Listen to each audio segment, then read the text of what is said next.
A lot of people are scared to buy their first rental, and for pretty decent reason when you think about it. I mean, what if you don't have a tenant that's paying? Or what if something breaks, right? There's a leak in the roof, all of these costly expenses. Plus, it takes a good bit of time, especially when you're getting started. And I don't know about you, but I certainly don't like dealing with people. So all of those things can add up pretty quickly and take you from trying to build wealth to just trying to survive, right? But at the same time, I think we all know deep down that real estate is one of the most powerful wealth building tools. There's the famous quote by Andrew Carnegie talking about how 90% of millionaires got there through real estate. And so in this video, I'm going to be talking to you about how I figured out a way to buy my first rental property without any of the risk.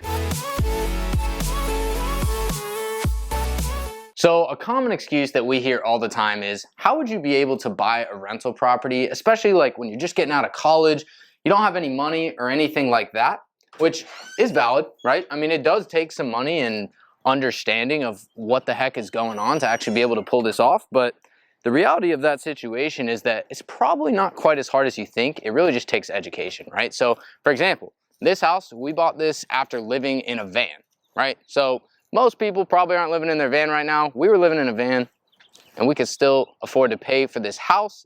How do we do that? Well, there's a lot of stuff. Some of it I won't get into in this video, right? One of those things being stuff like we're very frugal, right? I've talked about money before. I'm kind of obsessed with it a little bit.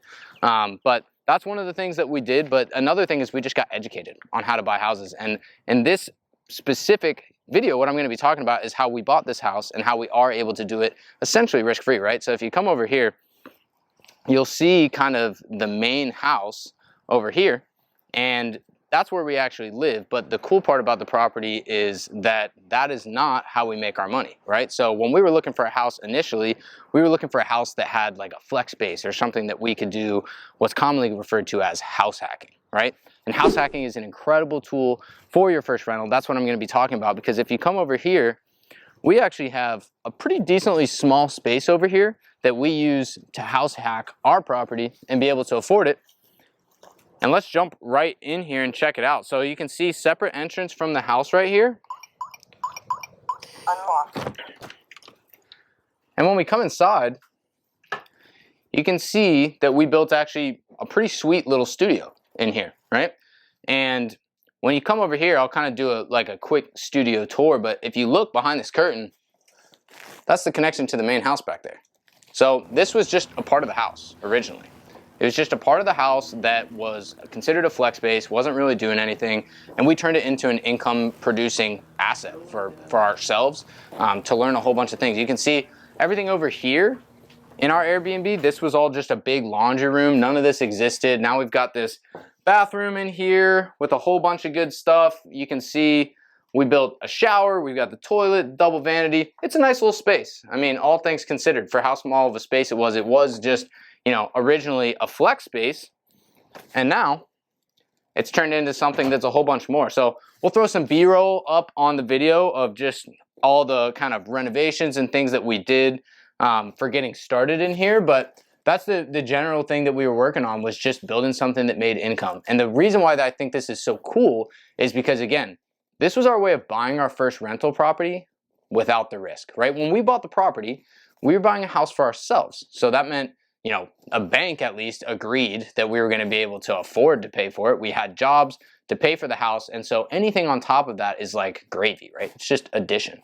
And so why I think that's so helpful is because we're able to learn how to host Airbnb, how to deal with people, how to actually have a rental without the downsides of what if things go wrong, we won't be able to make the payment, right? We were already making the payment. So it was super simple for us to say, yeah, that makes a lot of sense, right? We'll put this time and investment in, and we're going to get to learn without the heavy downsides of messing things up and potentially having a major issue.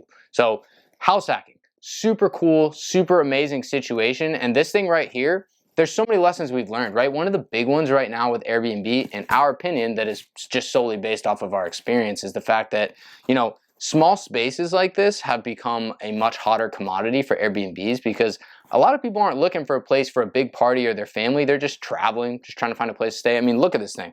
There's not a lot going on in here, right? It's literally just a bed, a TV, a coffee pot over there, and a bathroom. Like, That's all that you have going on in this property.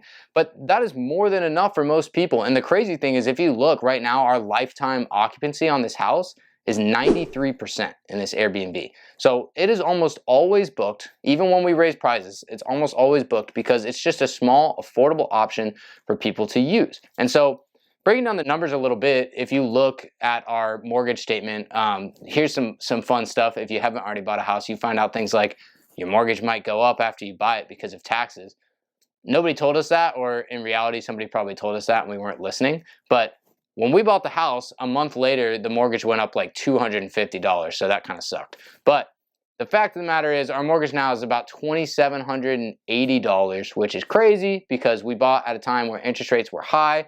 And what about the people that say, oh, you can't buy a house, the interest rates are too high? They post those stupid videos about how to afford a house, you have to make like $10 million a year and, you know, play the victim, right? But don't play the victim because there's plenty of ways to buy houses. So we bought this house at almost a 6% interest rate. Our payment is super high, almost $3,000 a month. And this room right here, we'll throw some of the numbers up there from Airbnb. Every single month, this room brings in between $2,000 and $2,500 for the house. So people always say house hack, live for free. Maybe not, it may not quite be that perfect, but we basically live for a couple $100 a month in a full-size house where we have 2,000 square feet in there and we have this thing operating and making us money.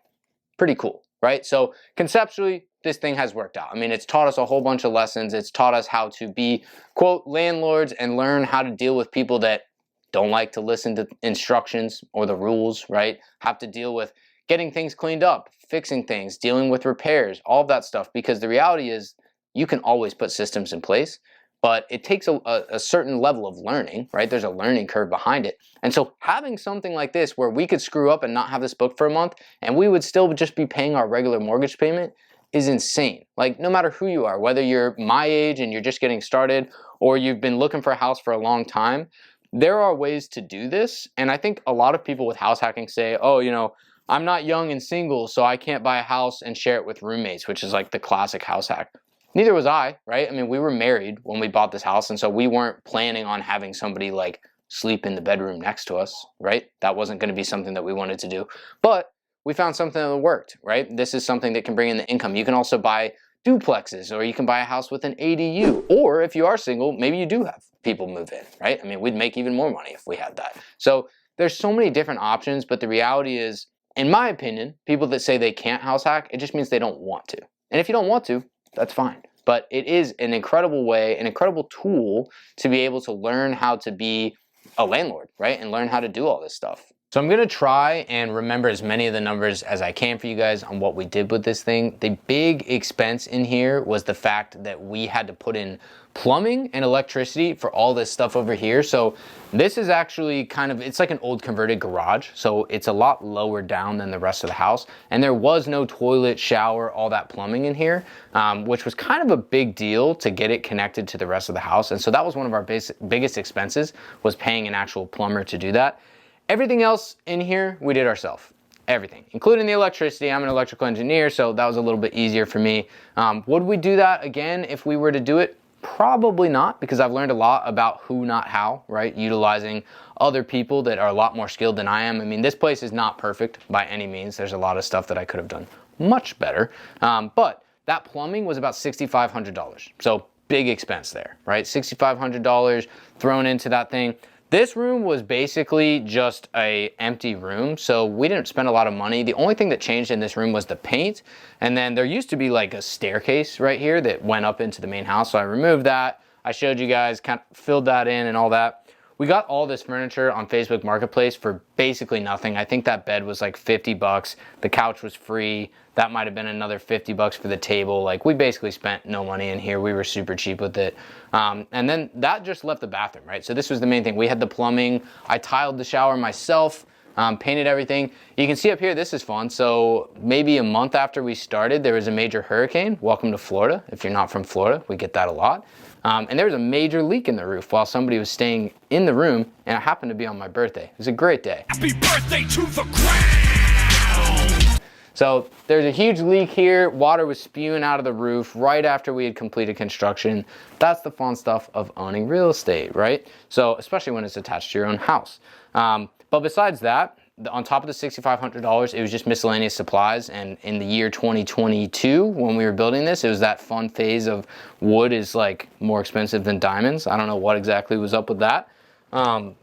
So all in, we spent around $11,000 on this thing, which again, the question might be asked, what if I don't have $11,000? Which is a very fair question, I would say. But if you look from a purely mathematical standpoint, right, $11,000, we immediately, literally right off the bat, we're making $2,000 to $2,500 a month. So in the first year, we made a 200% ROI, right? Or a 200% return on our investment. We doubled our money right off the bat. And on top of that, it's still cash flowing, right? It's still an asset that's producing money. So was it worth it? Obviously, yes. Now, getting that money, right, being able to save up that money, that was something for us that we were able to do because of the position we put ourselves in. And I love to talk more about that with everybody because I think anybody can do that. But the reality of the situation is if you don't have that money, there's also a lot of different things that you can do when buying these houses, right? You could get concessions when you buy the house. You could buy a duplex and you don't have to do any of that garbage I just talked about and spend months of your time staying up until the middle of the night trying to tile a freaking shower. So you don't have to do any of that stuff and that'll work out even better. The situation for us was just that that opportunity wasn't available. And when we realized that we weren't gonna be able to buy a duplex, it was like, all right, are we just gonna give up or are we gonna figure something out, right? So that's what we did. So I'll keep throwing numbers up there on like our monthly revenue, our costs, our return, all that stuff. Hopefully you guys can kind of see that on the screen just so you get an idea of what happened. But all in all, the point of this video is just to say that right now it's 2024 and people are always talking about how nothing's affordable and you can't buy a house and I'm scared about buying a rental. And I felt the same way, and yet here we are. And it's simply because we learned house hacking. It's simply because we learned a method where we were gonna be able to make money, make mistakes, learn along the way, and not have a major liability that we're dealing with when we go buy a rental in a different state or buy a rental down the road that we have to deal with. Like, we were able to mess up and learn that, you know, when the house flooded, we were next door, right? We were in the main house. So we can deal with that stuff. And if you're watching this and you're like, well, you're supposed to get property management, be hands off, whatever, sure. But it's also good to learn that stuff so that you can understand what you need, right? We've learned how to pay people to restock supplies. We've learned how to pay handyman to come here. And when you do it at a house you live at, it's very hands-on, right? So you can learn and make mistakes and it's not detrimental, which is perfect. I think the main thing I want people to get out of this video, and hopefully you are getting this, is that if you're in a situation where you're looking for your first rental, it is completely doable. We don't need to play this whole, you know, victim mindset where nothing is possible and the rates are too high and we can't afford it. Like, there's a way to afford it, and this is your example. So leave me a comment on what you think about this video. If you learned anything or if you have any questions, I would love to answer them because I've been waiting to do this video for a while. So hopefully you enjoyed it. Until next time.